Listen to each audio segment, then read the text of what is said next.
네, 안녕하세요. 테크한스입니다.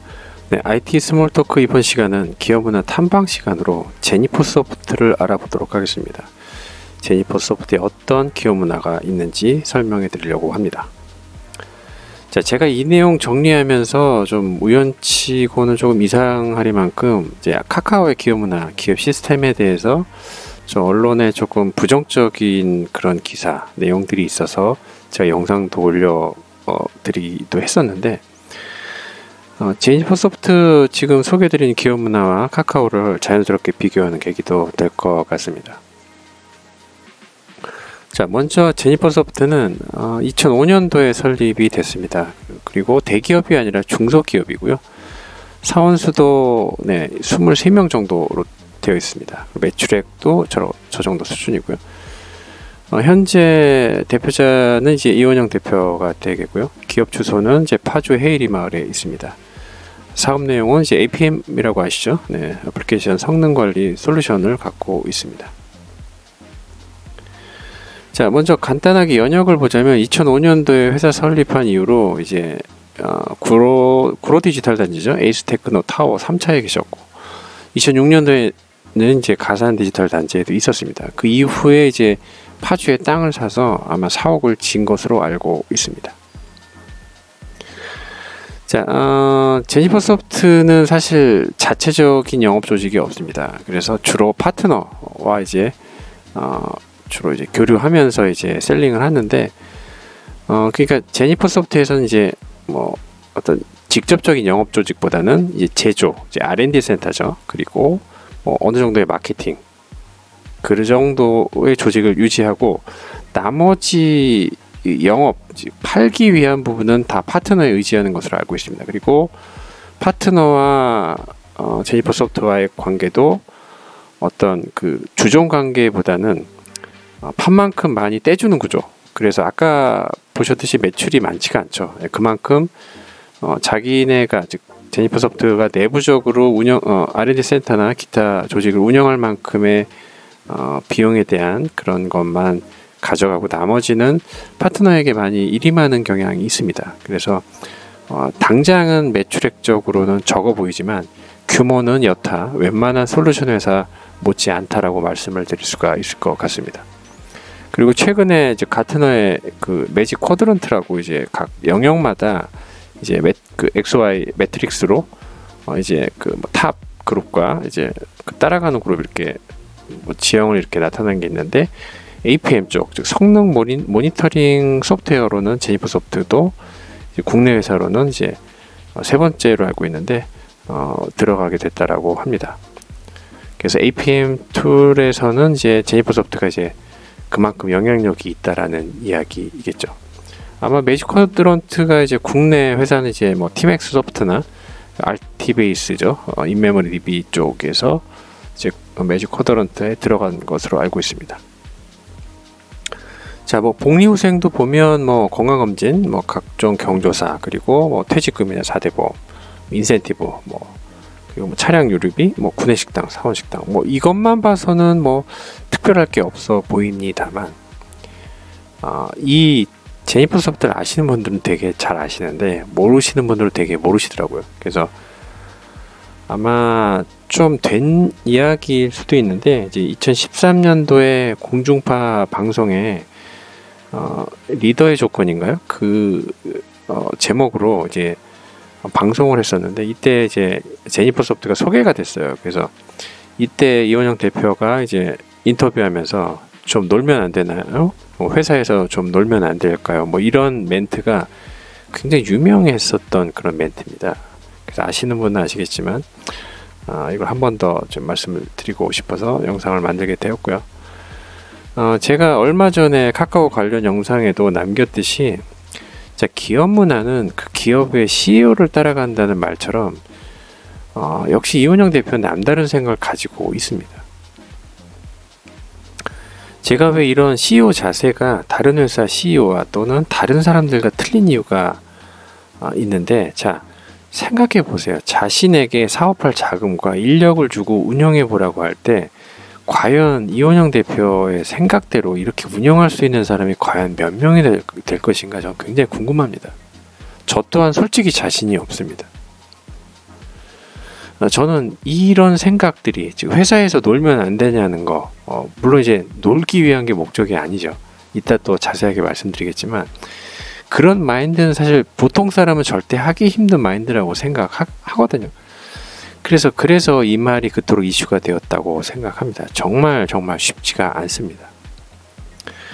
자, 먼저 아까 언급한 텍스트 상의 복지들 말고요. 어떤 점이 특징적인 것인지 본격적으로 알아보도록 하겠습니다.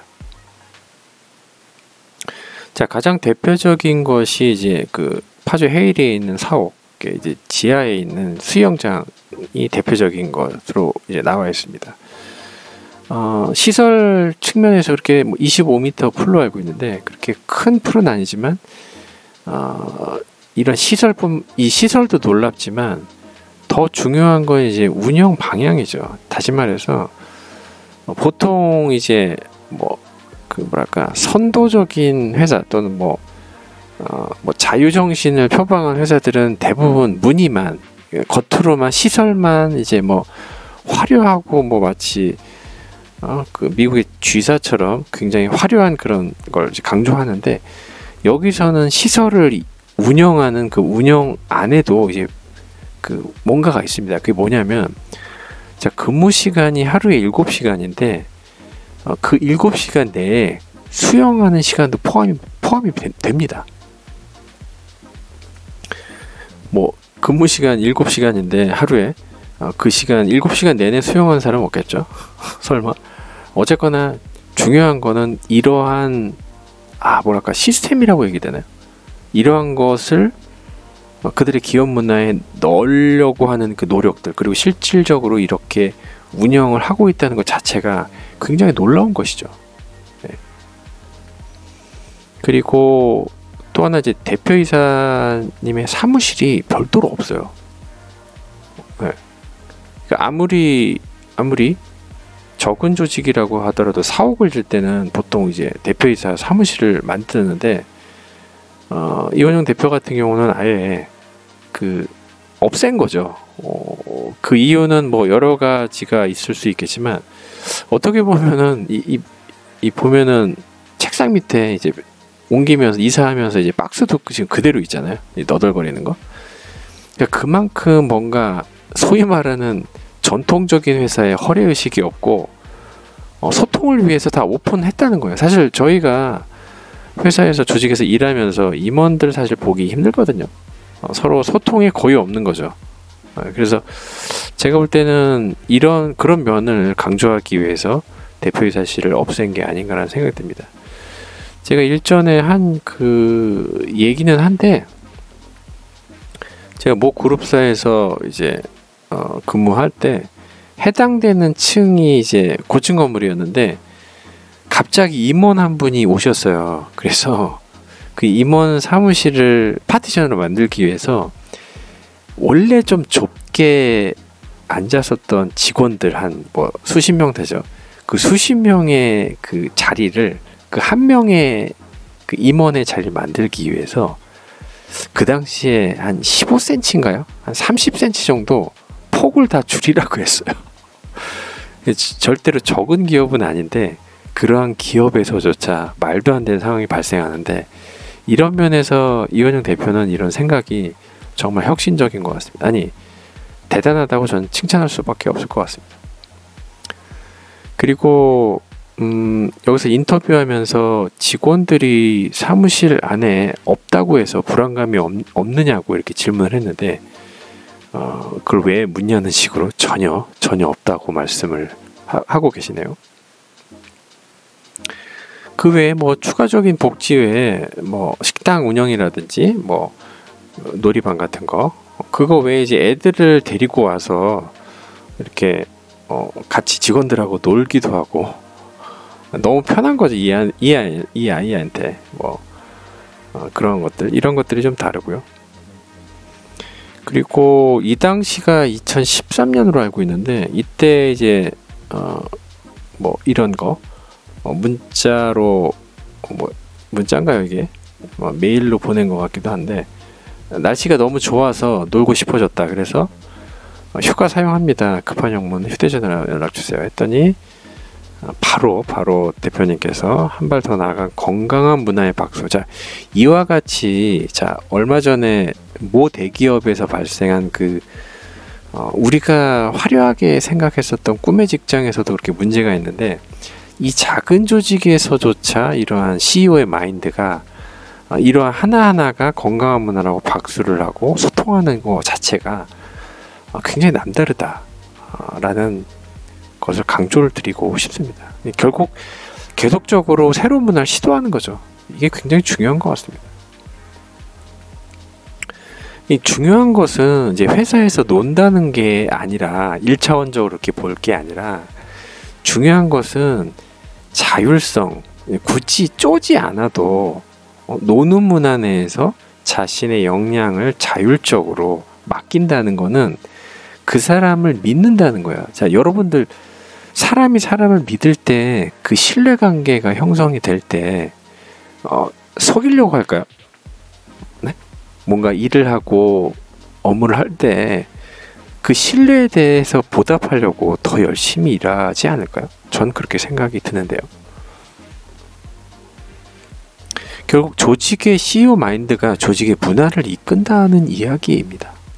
그래서 CEO 마인드가 중요하다고 제가 말씀을 드리는 겁니다. 네, 그래서 그 당시 이제 방송에서 인터뷰를 짧게 한 게 있어요. 그래서 이원영 대표가 이렇게 놀면 안 되냐 회사에서 이렇게 얘기를 하고 있습니다. 뭐 결국은 인간이 자신의 역량과 능력을 아까 얘기한 대로 가장 열정적으로 발휘할 수 있는 기본적인 조건은 자율성이다. 네, 이런 마인드를 가지고 계신 거예요. 이게 그 속에서 행복을 누리는 거죠 라고 얘기를 하고 있습니다. 자, 이윤 추구의 극대화가 기업의 목표라면 사람 한 분 한 분이 수단이 되고 돈을 버는 것이 전부가 아니라면 그 외의 것은 뭐냐라는 질문을 던져보면 구성원들과 함께 나누고 더불어 함께 살아가고 행복해지는 것, 그것이 아니겠는가라고 이야기하고 있습니다. 때로는 그러다 망한다. 네, 사실 이 방송이 나온 다음에 대다수의 회사 조직원들이 대부분 이런 얘기했죠. 뭐 매니저나 팀장 뭐 상관없이 뭐 야 그러다 망한다 라고 얘기를 하고 있습니다. 근데 이원영 대표가 그걸 모를까요? 생산성 다음에 이윤 추구, 자본의 확보 이런 것들을 하지 않은 채 직원들한테 복지를 이야기하고 행복을 이야기하고 가당하기나 한 이야기냐. 대다수의 반응이 이렇죠. 그러다가 얼마 안 가 망한다 라는 관점도 참 많이 있었죠. 근데 너무나 확고하게 제 대답은 그렇습니다. 절대 망하지 않습니다. 오히려 더 잘 될 겁니다. 왜냐? 자율성이 바탕이 되기 때문입니다. 이미 이분은 지금도 그렇게 운영해오고 있어요. 2005년도니까 벌써 15년이 넘어간 거죠. 자, 둘러보십시오. 그 누구도 이런 CEO 마인드를 갖기 어렵습니다. 기업의 이윤 확보라는 어려움 속에 그들을 쪼는 것이 아니라 그들을 진정한 구성원으로 인정하고 대접하는 것이 먼저라는 것을 아는 것이죠. 황당하고 말도 안 되는 기업 문화, 제가 이전 편에서 얘기한 그 회사 정말 황당한 기업 문화를 많이 접하면 접할수록 이분의 말 한마디 한마디에 우리의 가슴에 하고 싶은 말을 대신해주고 있는 것 같습니다. 우리는 압니다. 취업 사이트에 나와 있는 어설픈 가족 같은 직원을 찾습니다. 라는 문구가 어떤 의미인지 말입니다. 자, 때로는 가족이 아닌 가축을 사육하는 그런 조직이 아닐지 물음표를 갖게 됩니다. 다음 편으로는 제니퍼 소프트에서 하지 말아야 할 33가지를 알아보도록 하겠습니다.